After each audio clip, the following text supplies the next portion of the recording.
donc, c'est qui Jacob? C'est l'un des jumeaux d'Isaac et de Rebecca. C'est un jeune homme, c'est une famille qui a une histoire compliquée, très très compliquée. En commençant par leurs grands-parents. Mais n'allons pas trop insister sur ça. Nous commençons tout simplement à partir de Rebecca et Isaac. Tous nous savons que même Rebecca fut une femme stérile. Amen. Amen. Avant que les enfants ne commencent à se bousculer dans son ventre. C'est même l'expression qui est utilisée. Amen. Amen. Elle était stérile, mais elle a eu la grâce, d'avoir pour mari Isaac. Un enfant qui était aussi béni. Et il a donc eu pendant que son père était encore vivant. Alors on passe de la stérilité de Rebecca, pas Rebecca le frère. Là nous parlons de Rebecca la sœur ou la mère. Amen. Alors donc quand elle met au monde, elle fait des jumeaux. Mais les jumeaux ne sortent jamais tous les deux. Ici c'est des triplets, tous les trois ou c'est des quadruplets au même moment. Amen. Il y a toujours un qui sort avant l'autre. Et parfois 5 minutes après, 10 minutes après, 20 minutes après. Qui est jumeau ici? Ah. Toi tu étais le premier ou la première c'était l'autre? Le premier. Ah, donc toi c'est Esaü. Donc le premier qui était sorti c'était Esaü. Amen. Et le deuxième c'est Jacob. Est-ce que quelqu'un me comprend? Donc ils étaient deux. Mais les deux avaient à chacun son caractère. Chacun d'eux avait son caractère. Papa est donc en train de vieillir. Il va bientôt mourir. Vous savez, l'héritage tue. Même les frères entre eux se déchirent pour l'héritage. L'héritage, ce n'est pas toujours l'argent. C'est parfois les dernières paroles là que votre parent va laisser. Ce qu'il va dire. Le plus malin. Donc Jacob, en complicité avec sa mère. Vous savez que les mamans sont souvent des complices de leurs enfants. Mais pas toujours dans le mauvais sens. Donc, en complicité avec sa mère, ils vont donc user de la malice pour usurper le droit d'aînesse qui devait revenir à son grand frère, Ésaü.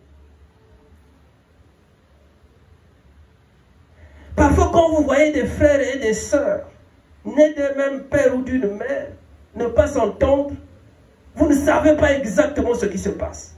Vous dites, oh, mais comment? Et pourtant c'est des frères, c'est des sœurs. Mais quel problème ils ont? Il faut aller en profondeur. Amen. Donc le premier ayant vu son droit d'aînesse partir, il s'est dit, bon, le petit là, je dois le tuer. Si je dois avoir un ennemi sur cette terre, c'est mon frère.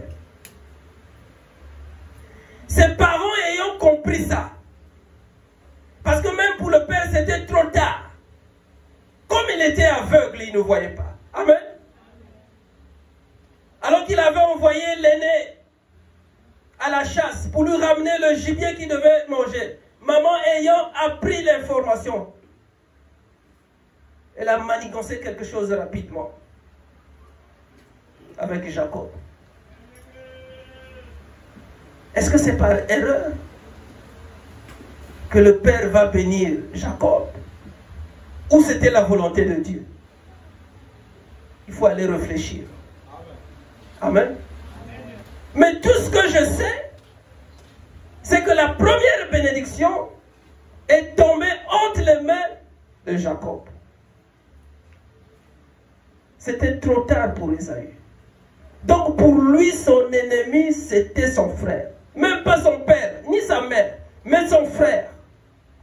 Il fallait donc faire fuir le petit. Avec la bénédiction de la mère, mais surtout aussi avec la bénédiction du père. Alors lorsque nous lisons les Écritures, quand son père demande à Jacob de partir, c'est pour qu'il aille chercher une femme, qu'il aille se marier. Il lui donne même des indications. Il lui dit, tu vas aller dans la famille de ta mère. Donc il a quitté Beersheba. Il est parti. Au verset 10, nous avons dit, Jacob partit de Beersheba et s'en alla à Charan. Il était seul.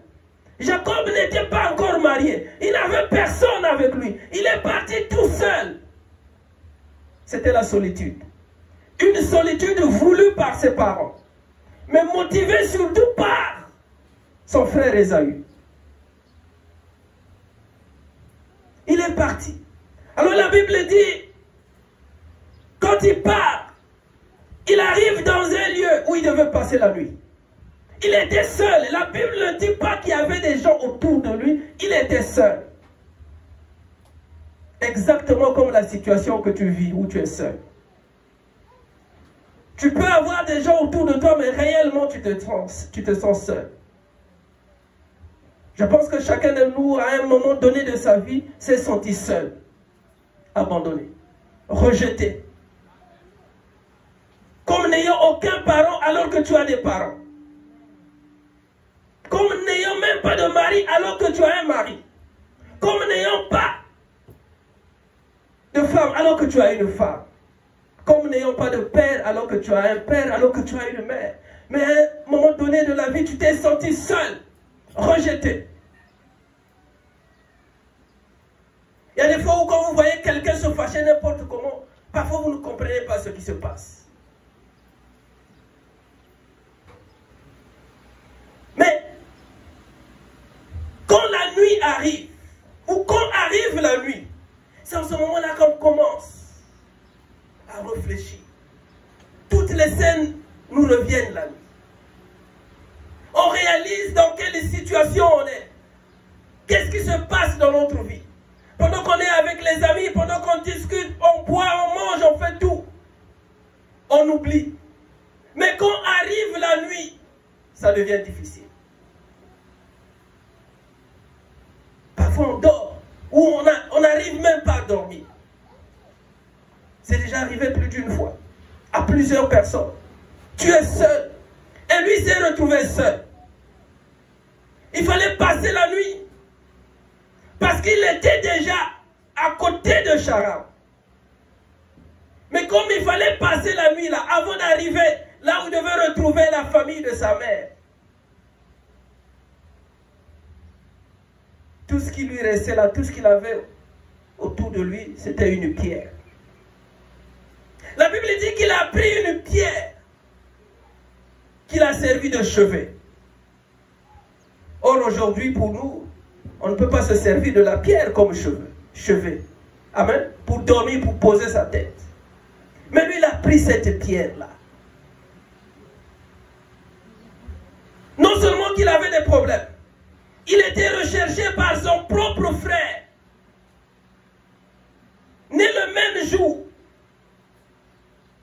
Peut-être à la même heure. Mais il n'y avait que les minutes qui les séparaient par rapport à leur naissance. Là où il était en train de dormir tout seul, pensait-il à son frère, à ce qui devait lui arriver? Ou se disait-il, là, pendant que je dors là, peut-être qu'il est en train de me poursuivre, peut-être qu'il est derrière moi. Et si jamais il m'attrapait, qu'est-ce que je veux faire? Et j'arrive dans un pays où on ne me connaît pas. Personne ne m'a accompagné. Ils m'ont tout simplement dit, vas-y. Qu'est-ce que je veux faire? Alors la Bible dit, non seulement qu'il a dormi là, mais quand il dort, il va voir un songe. Mais pas n'importe quel songe. Je n'ai jamais l'ai vu. Avant, quand je lisais ça, ou on pouvait me parler de ça, quand je ne comprenais pas les Écritures, je ne pouvais pas voir une échelle accrochée du ciel à la terre. Est-ce que ça existe? C'est-à-dire un escalier qui mesure combien de mètres? Papa Quentin, vous qui êtes dans les travaux, le jour où tu as cette échelle-là, je ne sais pas. Une échelle accrochée donc de la terre au ciel ou du ciel à la terre. Là, il voyait les anges monter, descendre. Il était seul à les voir. Mais c'était un songe. Alors la Bible dit, c'est là où ça devient intéressant. Non seulement qu'il y avait cette échelle-là, il va entendre la voix du ciel, la voix de l'Éternel.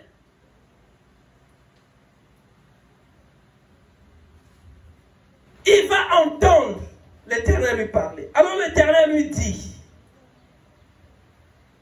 je suis l'Éternel, le Dieu d'Abraham, le Dieu d'Isaac. Donc le Dieu d'Abraham, ton père, est le Dieu d'Isaac. En réalité, son père c'était Isaac. Mais Isaac avait pour père Abraham. Il lui dit, je suis l'Éternel, le Dieu d'Abraham, ton père, et le Dieu d'Isaac. C'est étonnant. Dès cet instant, Jacob pouvait se dire, ah, ici, là, je ne suis pas en terre étrangère. Parce que je suis un enfant de Dieu. Amen. Fils d'Abraham, fils d'Isaac. Et c'est Dieu qui le lui dit. Mais était-il encore dans le sommeil? Certainement. Amen. Parce que c'était un songe. Comme ce qui s'est passé ce matin. Moi-même, j'ai vu des choses. Je crois qu'il était 2 heures du matin. Quand j'ai crié, maman s'est réveillée. Elle a dit, ah, qu'est-ce qui se passe? J'ai dit, non, j'ai vu des enfants. J'ai vu un voisin du quartier. Je suis rentré dans sa chambre, il dormait. Je sors, je vois beaucoup d'enfants. Beaucoup d'enfants. Mais au milieu, il y avait quelqu'un qui était en train de les initier, en train de leur dire des choses. Et c'est là où j'ai crié. Ils ont dit, jetez-lui de l'eau. J'ai dit, au nom de Jésus. Ah! Beaucoup d'enfants. J'ai dit, mais qu'est-ce qui se passe? Mais je connais très bien le voisin. Je ne peux pas donner le nom. J'ai dit, maman, tu sais, j'ai donné le nom, j'ai expliqué. Mais je savais que je n'étais pas seul. Amen. Parce que pour que Dieu te montre ces choses-là, en réalité, tu dors, mais il arrive un moment où, subitement, tu te réveilles. Quand tu ne retiens pas ce qui s'est passé, c'est dangereux. Amen. Mais quand tu retiens, l'image te revient. C'est comme on dit en live comme ça. Ça veut dire qu'il y a un problème. Amen. Amen. Mais Jacob, c'est là où c'est bizarre. En réalité, il dormait.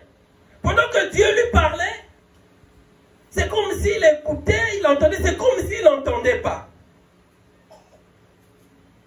Il dit, je suis l'Éternel, le Dieu d'Abraham, ton père, le Dieu d'Isaac. Il lui dit, le lieu sur lequel tu te trouves là, je vais te le donner à toi et à ta postérité. Tout de suite, Jacob pouvait dire, ah merci. Il n'a pas réagi. Ça veut dire qu'il était encore en plein sommeil. Je confirme qu'il était encore en plein sommeil parce que nous allons le comprendre tout à l'heure. Il dormait encore. Alors, il lui dit, je vais te le donner venir après. Il ajoute, ta postérité sera comme la poussière de la terre. Pour l'instant, ça ne nous concerne pas.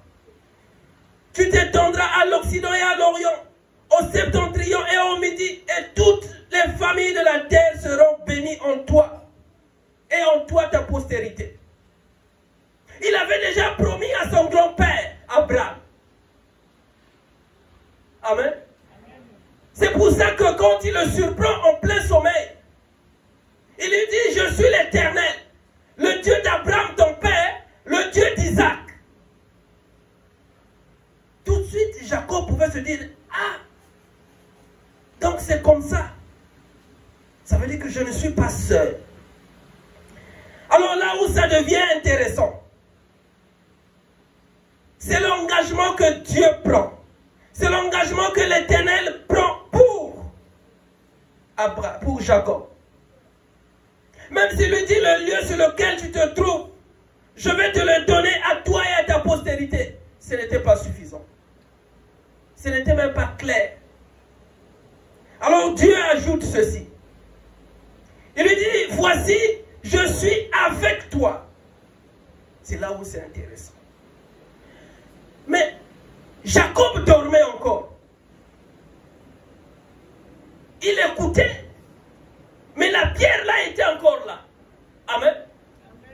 Il lui dit, voici je suis avec toi.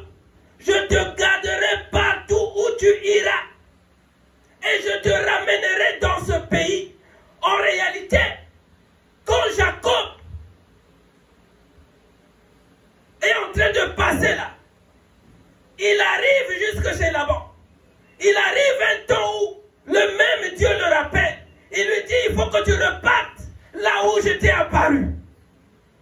Parce qu'il y a quelque chose là que tu dois faire. C'est pour ça qu'il lui dit, je te ramènerai dans ce pays. Car je ne t'abandonnerai point, je n'ai exécuté ce que je te dis. La Bible dit, alors Jacob s'éveilla de son sommeil. Ça veut dire que Jacob dormait. Je ne sais pas si tu comprends avec moi. Moi, je n'invente rien, c'est la Bible qui le dit.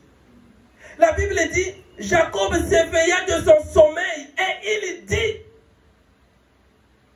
certainement l'Éternel est en ce lieu et moi je ne le savais pas.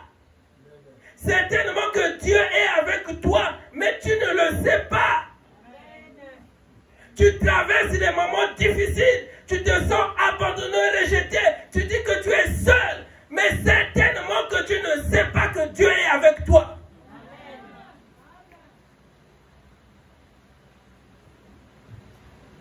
Dieu est avec toi. Jacob ne le savait pas.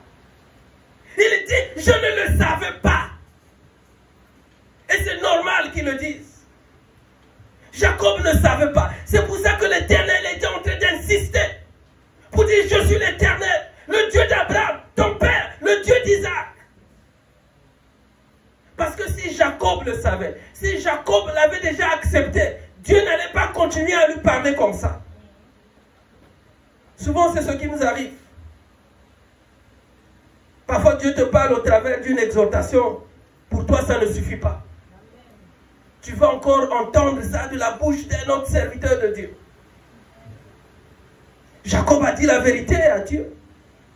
La Bible dit, Jacob s'éveilla de son sommeil. Bien-aimé dans le Seigneur, quand on est dans le sommeil, on ne sait pas ce qui se passe. Il y a le sommeil physique, mais il y a aussi le sommeil spirituel. Le sommeil spirituel t'empêche de comprendre les choses spirituelles. Parce que là, c'était une chose spirituelle. Ce n'était pas une chose physique. C'était trop spirituel. C'est pour ça que Jacob l'avoue. Il dit certainement que le Seigneur est dans ce lieu, il est dans ce pays, mais je ne le savais pas. Je ne le savais pas. Il était en train de se repentir. Il faut que tu te repentes. Dans ce qui t'arrive, tout le temps tu dis non, je suis seul. Ma famille m'a abandonné. Même si ta famille t'a abandonné, tu n'es pas seul. Même si tu es orphelin, tu n'es pas seul. Même si ton mari t'a chassé du foyer, tu n'es pas seul. Même si quelqu'un t'a abandonné, tu n'es pas seul. Même si tu as perdu un être cher dans ta vie, je t'apprends ce matin que tu n'es pas seul. Tu n'es pas seul. Et Jacob n'était pas seul. Parce que c'était difficile pour lui. Voyez quelqu'un, il quitte Beersheba là-bas. Il laisse ses parents en train de fuir son frère. Ça veut dire qu'il était seul. Physiquement, il était seul. Jusqu'au moment où il arrive, jusqu'au moment où Dieu lui parle, Jacob, il se disait, il était seul. Il était seul. Il dit, même si mes parents m'ont dit, vas-y, tu vas prendre une femme. Il n'était même pas encore arrivé auprès de son oncle là-bas. Donc il se sentait seul, abandonné. Ceux qui ont vécu la guerre savent comment ils se sont sentis seuls à un certain moment de la vie. Je ne veux pas parler des femmes qui, ayant beaucoup travaillé pour un homme, ayant beaucoup fait, ont été rejetées et se sont senties seules dans leur vie. Je ne veux pas parler des espérances ou des espoirs déçus. Je ne sais pas qui t'a déçu. C'est tellement que tu avais placé ton espoir en quelqu'un. C'est pour ça que la Bible dit, ne t'appuie pas sur un homme. C'est bizarre. C'est-à-dire que quand tu t'appuies sur un homme, tu oublies que l'homme reste l'homme. Mais Dieu reste Dieu. Alors Jacob était en train de fuir la violence de son grand frère.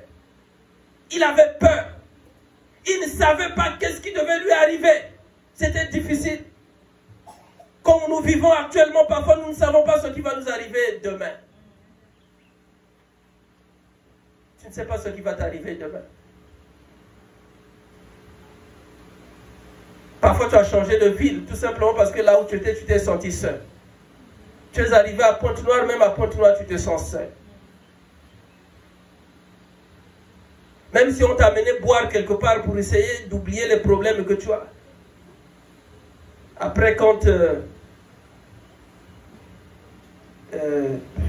l'effet de l'alcool passe, ou les effets de l'alcool passent, tu te retrouves seul. Donc tu n'as pas la solution. Il y en a qui ne viennent même plus à l'église parce qu'ils se disent, ah, moi je suis seul, l'église va me donner quoi? Mais ce n'est pas l'église qui donne, c'est Dieu qui donne. Ce n'est pas l'église qui intervient, c'est Dieu qui intervient. C'est pour ça que Dieu lui-même est intervenu directement pour Jacob.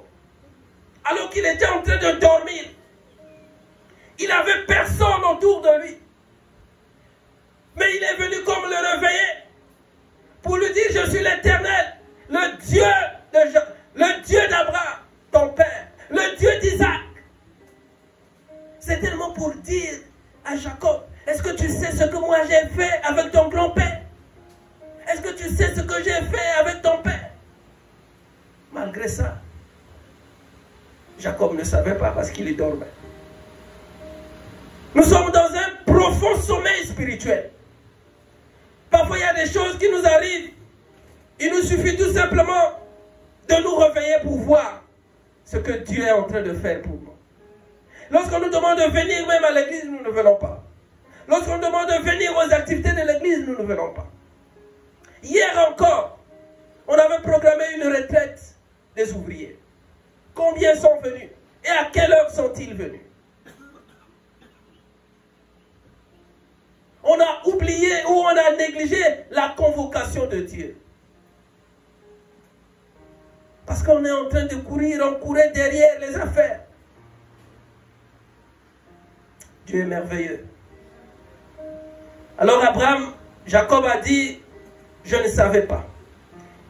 Et il ajoute, la Bible ajoute, il a eu peur. Et dit que ce lieu est redoutable. C'est ici la maison de Dieu. C'est ici la porte des cieux. C'est-à-dire que pour aller au ciel, il fallait que j'arrive ici. C'est en ce moment-là que Jacob va le comprendre. Alors c'est lorsque nous traversons des moments difficiles, lorsque nous nous trouvons devant une impasse, devant un blocage, devant les incertitudes du lendemain, c'est en ce moment-là que Dieu prend des engagements en notre faveur. Peut-être que tu ne le sais pas. C'est pour ça que il va prendre un premier engagement pour Jacob. Il lui dit au verset 13 que nous avons lu, il dit à Jacob, le lieu sur lequel tu te trouves, je vais te le donner à toi et à ta postérité. Premier engagement. Quand Dieu dit quelque chose, il le fait. Il le fait. La Bible dit qu'il n'est pas un homme pour mentir, ni le fils de l'homme pour se repentir. Ce qu'il dit, il le fait toujours, il accomplit. Est-ce que Jacob avait compris ça? Dieu a pris plusieurs engagements en faveur de Jacob. Dieu est en train certainement de prendre plusieurs engagements pour toi. C'est pour ça qu'à la fin de cette prédication, tu diras, Nazalata Jacob. Que je sois Jacob. Que Dieu vienne me parler pendant que je dors, alors que je suis seul. Est-ce que quelqu'un ne peut pas dire ça? Seigneur, ce que tu as fait pour Jacob, est-ce que tu ne peux pas le faire pour moi? Que je sois comme Jacob. Quand Dieu prend un engagement ou quand il prend des engagements, c'est profond. Ça touche notre cœur. Il dit le lieu sur lequel tu te trouves, je te le donne à toi et à ta postérité. C'était merveilleux pour Jacob. Alors il dit, je me tiens maintenant devant toi. Jacob, est-ce que tu m'entends? Mon frère, est-ce que tu entends Dieu te parler ce matin? Il dit qu'il est devant toi. Il a dit ça à Jacob. Et il a dit, je te garderai partout où tu iras. Partout. Partout où tu iras, je te garderai. Partout où tu iras. Quelle que soit la ville, quel que soit le pays. Même si tu changes de pays, tu changes de ville, tu changes de quartier, Dieu est avec toi. Il dit, partout où tu iras, je serai avec toi, je te garderai. Quel engagement! Quel engagement! Il n'y a que Dieu qui peut faire de telles choses. Il dit, je te ramènerai dans ce pays, car je ne t'abandonnerai point. Et je n'ai exécuté ce que je te dis. Tout ce que je te dis, tout ce que Dieu te dit, tous les engagements que Dieu prend pour toi, tant qu'il ne les a pas exécutés, il ne va pas t'abandonner. Jusqu'à ce qu'il les ait exécutés, jusqu'à ce que tu vois la gloire de Dieu dans ta vie. Pour que tu comprennes que chaque jour de ta vie, il est avec toi. C'est pour ça que David pouvait dire, j'ai été jeune, j'ai vieilli, je n'ai jamais vu le juste être abandonné. Jamais. Tu es un enfant de Dieu, tu es juste. Ne dis pas non, j'ai péché, non. À la croix, Dieu a tout accompli. Amen. Ne vis pas dans la condamnation. Parce que tant que tu vivras dans la condamnation, tu ne verras pas la gloire de Dieu. La Bible dit qu'il n'y a plus de condamnation pour ceux qui sont en Jésus. Pourquoi tu ne comprends pas? Quand on prend la lignée de Jacob, c'est tellement que Jacob ne l'avait pas encore compris. Mais Dieu avait tissé une alliance avec Abraham. Dieu avait tissé une alliance avec Isaac. Donc Jacob pouvait être rassuré. Dieu ne pouvait pas aussi permettre qu'Ésaü puisse tuer son frère. Dieu ne l'a pas permis. Dieu ne permettra pas que celui qui veut attenter à ta vie puisse te tuer. Dieu ne le permettra pas.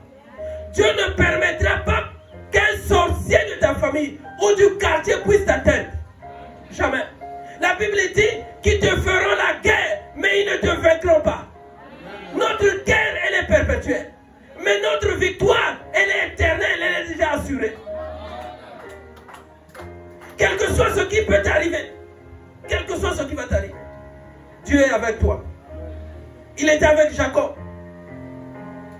Jacob ne le comprenait pas.